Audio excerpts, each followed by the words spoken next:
जब मतलबी बेटा बहू ने अपने पिता की आजादी छीन ली तो पिता ने भी दिया ऐसा मुंह तोड़ जवाब। आज रामकिशन जी सुबह उठे तो देखा बेटा बहू अपने बच्चों संग कहीं जाने को तैयार खड़े थे।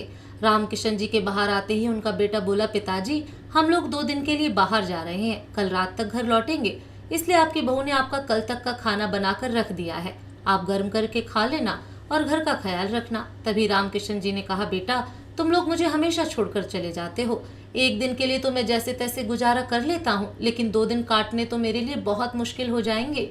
यहाँ ना तो अकेले मेरा दिल लगता है और ना ही मैं बासी खाना खा पाता हूँ। अगर तुम्हें घूमने जाना है तो फिर मुझे भी साथ ही ले चलो। तभी व्यंग भरे शब्दों में उनकी बहू बोली, अरे पिताजी आपसे तो चला भी नहीं जाता, फिर भी आपको घूमने का शौक चढ़ा है, और रही बात खाने की तो इतना तो एडजस्ट आपको करना ही पड़ेगा, आखिर हमारी भी अपनी लाइफ है। तभी उनका बेटा अमित बोला, हाँ पिताजी हम लोग आपके साथ परेशान होना नहीं चाहते, और वैसे भी घर की देखभाल करने के लिए भी तो कोई चाहिए, इसलिए आप यहीं पर रहो, हम बाहर से गेट को ताला लगाकर जा रहे हैं। इतना कहते हुए उनके बेटे और बहू अपने बच्चों के साथ घर से बाहर निकल गए। रामकिशन जी खिड़की के पास जाकर कार में जाते हुए अपने बच्चों को देखने लगे और थोड़ी देर खिड़की से बाहर यूं ही ताकते रहे। फिर उदास मन से रसोई घर में गए और खाना खोलकर देखा तो कैसरोल में रोटियों का ढेर था और सब्जी के नाम पर डोंगे में पतली सी दाल रखी थी। देखते ही मन सोचने लगे कि क्या यही खाना खाकर मैं 2 दिनों तक गुजारा करूंगा। लेकिन फिर जैसे तैसे मन मारकर खाना खाया और कमरे में आकर बैठ गए। तभी अचानक उनकी नजर अपनी पत्नी की तस्वीर की ओर गई तो आंखों में आंसू मड़ आए। 6 महीने पहले ही तो उनकी पत्नी का देहांत हुआ था और वे एकदम से अपने भरे पूरे परिवार के होते हुए भी नितांत अकेले हो गए थे। तब से लेकर आज तक हर सप्ताह बासी खाना ही उनके नसीब में लिख दिया गया था। दिन भर अकेले बैठे बैठे उनका दिल नहीं लगता था, लेकिन बात करने वाला भी कोई नहीं होता था। थोड़ी देर टीवी देख लेते, लेकिन टीवी भी भला कितनी देर देखते। सोचा अपने दोस्तों से ही फोन पर बात कर लूं, परंतु फोन लगाया तो फोन भी नहीं मिल रहा था। अब तो अकेला घर उन्हें काटने को दौड़ने लगा। थोड़ी देर छत पर जाकर टहल आता हूँ, यह सोचकर वे सीढ़ियां चढ़ने लगे, लेकिन देखा कि छत के दरवाजे पर भी ताला लगा था।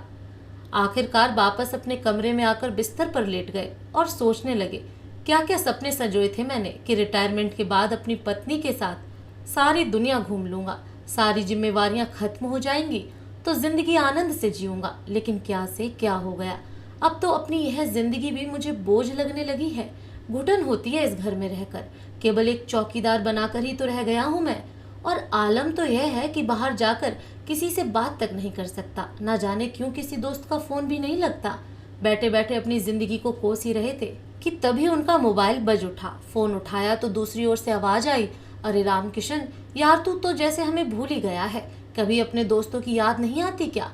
हमने तुझे न जाने कितने फोन किए, लेकिन तेरा फोन तो कभी लगता ही नहीं। हाँ यार, ऐसा ही कुछ मेरे साथ भी है, मैं भी कब से तुम्हें फोन लगाने की कोशिश कर रहा था, लेकिन न जाने फोन को क्या हुआ है, किसी से बात ही नहीं हो पाती, लेकिन फोन तो चालू है। रामकिशन जी बोले तो उनके दोस्त ने कहा, अच्छा वह सब छोड़, यह बता कि भाभी के जाने के गम में कितने दिनों तक यूं ही घर में पड़े रहने का इरादा है? दोस्त की इस बात पर रामकिशन जी की आंखों में फिर से नमी तैरने लगी। तभी उनके दोस्त ने कहा, हम सब दोस्त मिलकर अयोध्या घूमने जा रहे हैं और हम चाहते हैं कि तू भी हमारे साथ चले। पिछली बार भी तुमने मना कर दिया था, लेकिन इस बार तुम भी हमारे साथ चलोगे? दोस्त की यह बात सुनकर रामकिशन जी हैरान रह गए। नहीं यार, मैं तो कहीं जाने से मना नहीं किया, तू कब की बात कर रहा है? अरे जब पिछली बार हम तिरुपति गए थे तब मैंने तुझे फोन लगाया था, लेकिन तेरा फोन तो लगा नहीं। तेरे बेटे को फोन लगाकर पूछा तो उसने कहा था कि तू अभी कहीं जाना नहीं चाहता। इतना सुनते ही रामकिशन जी के पैरों तले जमीन खिसक गई। फिर उनके दोस्त ने कहा, इसलिए इस बार मैंने तुझसे ही बात करना उचित समझा, लेकिन 2 दिनों से फोन लगा रहा था, तेरा नंबर लग ही नहीं रहा था, किसी दूसरे नंबर से फोन लगाया तब कहीं जाकर तुझसे बात हो पाई। दोस्त की बातें सुनकर रामकिशन जी हैरान रह गए। तभी दूसरी ओर से आवाज आई, अरे क्या हुआ रामकिशन, कहाँ खो गए? तभी रामकिशन जी बोले, हाँ, इस बार मैं जरूर जाऊंगा। कब जाने का प्रोग्राम है और कितनी पेमेंट देनी है? हमें सोमवार को निकलना है और पेमेंट की चिंता मत करना, तेरा चलना ही हमारे लिए बहुत है। ऐसा कहकर उनके दोस्त ने फोन रख दिया। फोन रखते ही रामकिशन जी ने अपना मोबाइल चेक किया तो देखा कि उनके बहुत से दोस्तों के नंबर ब्लैक लिस्ट में डाले हुए थे ताकि फोन पर उनकी किसी से बात ना हो पाए। हे भगवान, तो यह सब मेरे बेटे का किया धरा है। रामकिशन जी आश्चर्यचकित रह गए। उन्होंने अपने सारे दोस्तों के नंबर अनब्लॉक किए। अगले दिन उन्होंने अयोध्या जाने के लिए अपने कपड़े बैग में पैक कर लिए और ज़रूरत का सारा सामान रख लिया। रविवार की रात को बेटा बहू घर पर पहुंच गए, लेकिन किसी ने अपने पिता के कमरे में जाने की भी जहमत नहीं उठाई। अगले दिन सुबह सुबह ही रामकिशन जी नहा धोकर तैयार हो गए और अपना बैग उठाकर कमरे से बाहर ले आए।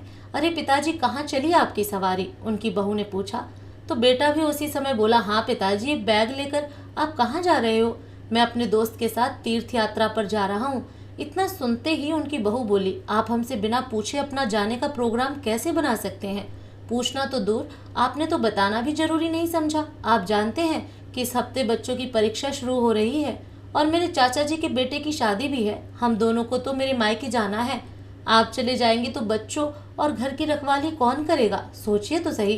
तभी बेटा बोला, पिताजी, इस उम्र में कहीं गिर गए तो लेने के देने पड़ जाएंगे, और वैसे भी आपको देने के लिए मेरे पास पैसे नहीं हैं। चुपचाप अपना बैग वापस रखिए और अपने कमरे में बैठ जाइए। शाबाश बेटा, क्या ऑर्डर चलाते हो अपने पिता पर? मुझे तुमसे इसी बात की उम्मीद थी। तुम्हारी माँ क्या गई, मुझे तो तुम लोगों ने चौकीदार समझ लिया। 2 वक्त के खाने के बदले में तुमने तो मुझे मेरी आज़ादी ही छीन ली। मेरे दोस्तों के नंबर भी तुमने ब्लैक लिस्ट में डाल दिए। इतना सुनते ही उनका बेटा बोला, वह पिताजी, मैं तो बस यही चाहता था कि आपको कोई बार बार फ़ोन करके परेशान न करे। अच्छा, अगर इतनी ही चिंता थी मेरी तो इतना ख्याल तुम्हें क्यों नहीं आया कि 2 दिन बासी खाना खाकर कैसे गुजारा करूँगा? घर में अकेले पड़े हुए तो मेरा भी दम घुटता है। यह तो तुमने कभी नहीं सोचा घर की चौकीदारी कैसे करनी है। वह अब तुम देखो, मैं तो 1 सप्ताह के बाद ही लौटूंगा। रही बात खर्च की, तो सारा खर्च मैं अपने खुद की कमाए पैसों से करूँगा। अब मैं अपनी ज़िंदगी अपने हिसाब से जीऊँगा। मुझे किसी से कुछ पूछने या बताने की ज़रूरत नहीं है। इतना कहकर रामकिशन जी घर से बाहर निकल गए। दोस्तों, आपको ये कहानी कैसी लगी कमेंट करके ज़रूर बताएं। फिर मिलूंगी एक नई कहानी के साथ।